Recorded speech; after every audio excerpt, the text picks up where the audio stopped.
Hello दोस्तों, एक और इन्फॉर्मेटिव वीडियो में आप सभी का स्वागत है। आज की इस वीडियो में बहुत इंपॉर्टेंट मेडिसिन की जानकारी आपके साथ शेयर करने वाला हूं, जिसका नाम है एक्ने स्टार जेल, जो मैनकाइंड फार्मा कंपनी का ब्रांड है।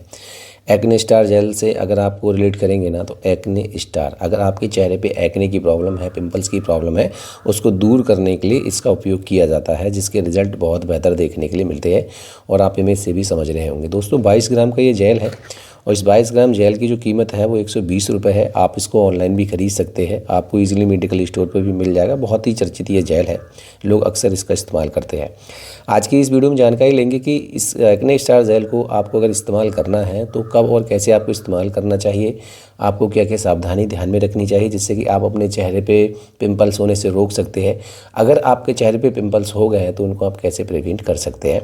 दोस्तों प्लीज़ आपसे रिक्वेस्ट है, वीडियो को बिना स्किप करे पूरा ज़रूर देखिएगा, क्योंकि एक्ने पिंपल्स की जो प्रॉब्लम है बहुत ज़्यादा लोगों को परेशान करती है और यंग एज में ये प्रॉब्लम ज़्यादा देखने के लिए मिलती है। तो रिक्वेस्ट है आप इस वीडियो को दोस्तों के साथ भी शेयर कीजिएगा, जिससे कि ये जानकारी उन तक भी पहुँचे। चलिए दोस्तों, बात करें एक्ने स्टार जेल की दवाइयों के बारे में, तो आप देख सकते हैं इसमें दो दवाइयों को ऐड किया गया है, क्लिंडामाइसिन और निकोटिनामाइड। क्लिंडामाइसिन एक एंटीबायोटिक मेडिसिन है, निकोटिनामाइड एक वाटर सोल्यूबल विटामिन है। तो जो क्लिंडामाइसिन है ये हमारी स्किन में पेनिट्रेट करता है और उन बैक्टीरिया को किल कर देता है जिसकी वजह से हमारे चेहरे पे पिंपल्स हो रहे होते हैं। निकोटिनामाइड एक वाटर सोल्यूबल विटामिन है, जो क्लॉग स्किन पोर्स होते हैं इनको ये ओपन करने में मदद करता है। तो एक तरफ जो क्लिंडामाइसिन है ये हमारे बैक्टीरिया को किल कर देता है, स्किन के बैक्टीरिया को किल कर देता है, और निकोटिनामाइड जो क्लॉग स्किन पोर्स होते हैं उनको ओपन कर देता है। इसकी वजह से ये स्किन में अच्छे से पेनिट्रेट करके हमें पिंपल से बचाव करता है, हमारी स्किन को पिंपल से बचाव करता है। बाकी मैं बात करूँ कि इसका कैसे आपको इस्तेमाल करना है, तो जब आप इस जेल का परचेज़ करेंगे तो आप देखेंगे इसमें ये पेपर निकलेगा, और मैं ये भरोसे के साथ कह सकता हूँ कि अगर आप इस पेपर को ही पढ़ के इस जेल का सही तरीके से इस्तेमाल कर लेंगे ना, तो आप इजीली आप अपने चेहरे से पिंपल्स को रिमूव कर पाएंगे और अपनी स्किन को पिंपल से प्रोटेक्ट कर पाएंगे। ये जो पेपर है ये दो लैंग्वेज में दिया गया है, एक इंग्लिश और एक हिंदी। जो भी लैंग्वेज आपको समझ में आती है उसको पढ़कर आप इसका यूज कर सकते हैं। बाकी मैं आपको जानकारी दे देता हूँ। तो इस पर लिखा गया है कि मुहासे कैसे विकसित होते हैं। मतलब अगर आप इस चीज़ों को समझ गए ना, तो कभी भी आपके चेहरे पर मुहासे नहीं होंगे, और अगर हो भी गए हैं तो ईजिली आप उनको ठीक भी कर लेंगे। आपको ध्यान से इस वीडियो को ज़रूर देखना है। तो मैं आपको बता दूँ, इस पर लिखा गया है कि जो हमारी स्किन होती है ना, उसमें जो बाल होते हैं वो हमारे छिद्रों में जो तैलीय ग्रंथियाँ होती हैं ना, उससे सीबम प्रोड्यूस करते हैं। जब वो सीबम प्रोड्यूस करते हैं तो वो अगर बहुत ज़्यादा ऑयली होता है तो स्किन पर चिकनाई आना शुरू हो जाती है, और ज़्यादा ऑयली होने की वजह से हमारे जो स्किन पोर्स होते हैं वो क्लॉग होने लगते हैं, जो कि यंग एज में ज़्यादा होता है। आप देखेंगे जो यंग एज में बहुत ज़्यादा स्वेटिंग होती है, चेहरे पे बहुत ज़्यादा ऑयल आने लगता है या बहुत ज़्यादा पसीना आता है, स्किन पोर्स अब क्लॉग होने लगते हैं। इसकी वजह से हमारे चेहरे पे पिंपल्स विकसित होना शुरू हो जाते हैं। इसके पीछे के अदर कारण की अगर मैं बात करूँगा कि मुहासे होने के कारण क्या क्या होते हैं, वो भी यहाँ लिखा गया है कि जो मुहासे जो होते हैं, अगर हार्मोनल डिसबैलेंस की प्रॉब्लम होती है तो ये प्रॉब्लम होने लगती है, महिलाओं में अक्सर देखने के लिए मिलता है। बाकी प्रेगनेंसी के दौरान भी महिलाओं को पिंपल्स होने का खतरा रहता है। अगर बहुत ज़्यादा महिलाएं गर्भ निरोधक गोलियों का सेवन कर रही हैं तो भी ये प्रॉब्लम देखने के लिए मिलती है। अगर बहुत ज़्यादा स्ट्रेस में कोई व्यक्ति रहता है तो भी प्रॉब्लम देखने के लिए मिलती है, उनको पिंपल्स होने शुरू हो जाते हैं। अगर किसी की पाचन क्रिया ठीक से नहीं रहती है उसकी वजह से भी पिंपल्स होना शुरू हो जाते हैं। कुछ दवाएं भी ऐसी होती हैं जिनका अगर आप लगातार सेवन करते रहते हैं, चाहे वो स्टेरॉइड हुआ या टेस्टोस्टेरोन वाली जो दवाइयाँ हुई या एस्ट्रोजन दवाइयाँ हुई, तो इनकी वजह से भी चेहरे पे पिंपल्स होना शुरू हो जाते हैं। अगर चेहरे पे बहुत ज़्यादा मॉइस्चर रहता है, बहुत ज़्यादा पसीना आता है, नमी रहती है, उसकी वजह से भी पिंपल्स होना शुरू हो जाते हैं। जेनेटिक प्रॉब्लम अगर किसी को है तो उस वजह से भी पिंपल्स होना शुरू हो जाते हैं। बाकी अगर ऐसी जगह आप काम करते हो जहाँ बहुत ज़्यादा धूल प्रदूषण है, उसकी वजह से भी पिंपल्स होना शुरू हो जाते हैं। बाकी इस पर एक चीज़ और भी लिखी गई है कि अगर आपके चेहरे पे मुहासे हैं तो क्या क्या सावधानी आपको ध्यान में रखनी चाहिए, जो कि बहुत ज़रूरी है जानना।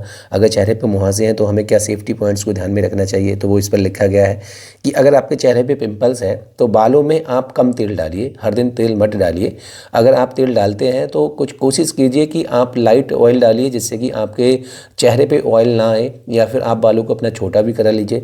क्योंकि जो तेल आप सिर में डालते हैं, अगर आप बाल बहुत बड़े रखते हैं तो उससे कहीं ना कहीं आपके चेहरे पर भी वो ऑयल आता है, जिसकी वजह से आपको पिंपल्स होने शुरू हो जाते हैं। इसके अलावा इस पर लिखा गया है कि जो तकिया आप यूज़ करते हैं, पिलो कवर पे आप देखेंगे जब आप रात में सोते हैं तो आप देखेंगे जो हेयर ऑयल आपने बालों में डाला होता है वो ज़्यादातर केसेस में आपके पिलो के कवर पर आ जाता है, और जब आपका फेस उस पर जाता है तो फेस पर मॉइस्चर होने का चांसेस रहते हैं, ऑयल आने के चांसेस रहते हैं। इसकी वजह से भी आपको पिंपल्स होने लगते हैं।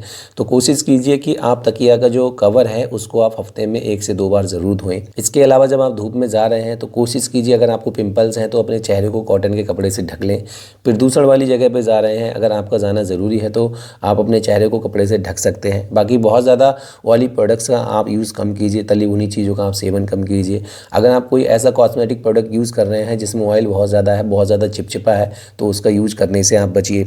यही सब चीज़ें इसमें मेंशन की गई हैं। साथ ही साथ इस पर लिखा गया है कि जो लोग जिनके चेहरे पे पिंपल्स होते हैं, जो आप उनको ब्रेक करते हैं ना, वो आपको ब्रेक नहीं करना चाहिए। जब आप ब्रेक करते हैं तो उसमें जो पानी निकलता है वो अगर आपके और जगह जाता है तो उससे भी आपको पिंपल्स होने का खतरा बढ़ जाता है, उससे आपके पिंपल्स बढ़ने शुरू हो जाते हैं। ये कुछ ऐसे सेफ्टी पॉइंट हैं जो आप इस पेपर पर पढ़कर ध्यान से अपना ध्यान दे सकते हैं, आप अपने चेहरे से पिंपल्स होने से रोक सकते हैं। बाकी इस पर यह भी लिखा गया है कि अगर आपके चेहरे पे पिंपल्स हैं तो आपको ज़्यादा से ज़्यादा पानी पीना चाहिए, जिससे कि हमारा शरीर हाइड्रेट रहे। और अगर आप एक्सरसाइज नहीं करते हैं तो आपको एक्सरसाइज भी करनी चाहिए। हफ्ते में 2 से 3 दिन आपको एक्सरसाइज करनी चाहिए। यही सब सेफ्टी पॉइंट इस पर लिखे गए हैं। बाकी बात करें दोस्तों कि एक्ने स्टार जेल को कैसे आपको यूज़ में लेना चाहिए, तो वो इस पर लिखा गया है कि एक्ने स्टार जेल को अगर आप यूज़ करना चाहते हैं, पहले अपने डॉक्टर से सलाह लेंगे। बाकी सुबह और शाम अपनी स्किन पर इसको अप्लाई कर सकते हैं। और पहले आपको चेहरे को अच्छे से साफ़ कर लेना है, धुल लेना है, फिर सुखा लेना है। उसके बाद आपको एक्ने स्टार जेल यूज़ करना है, जिसके रिजल्ट आपको देखने के लिए मिलेंगे।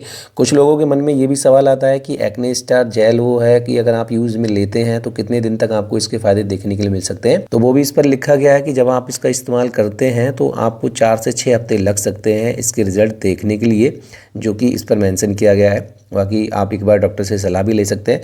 कुछ लोगों के मन में ये भी सवाल आता है कि एक्ने स्टार जेल यूज़ करने से क्या हमारी स्किन बहुत ज़्यादा ड्राई तो नहीं होने लगेगी, क्योंकि जो भी एक्ने ट्रीटमेंट वाली मेडिसिन आती हैं उनसे स्किन ड्राई होने लगती है। तो वो इस पर मेंशन किया गया है कि इसमें एलोएलेंटोइन को ऐड किया गया है, जो एक प्रकार का मॉइस्चराइज़र होता है। तो इसका यूज़ करने से स्किन बहुत ज़्यादा ड्राई होने का खतरा नहीं रहता है। बाकी स्किन पर भी डिपेंड करता है, क्योंकि बहुत लोग ऐसे भी होते हैं जिनकी स्किन बहुत ज़्यादा ड्राई भी होती है, तो उस केसेस में हो भी सकता है कि स्किन ड्राई हो। इसीलिए मैं बोल रहा हूँ कि अगर आप इसका इस्तेमाल करना चाहते हैं तो एक बार अपने डॉक्टर से ज़रूर सलाह लीजिएगा। बाकी वीडियो कैसा लगा कमेंट बॉक्स में ज़रूर बताएं। वीडियो आपको पसंद आया तो वीडियो को शेयर करें। धन्यवाद दोस्तों।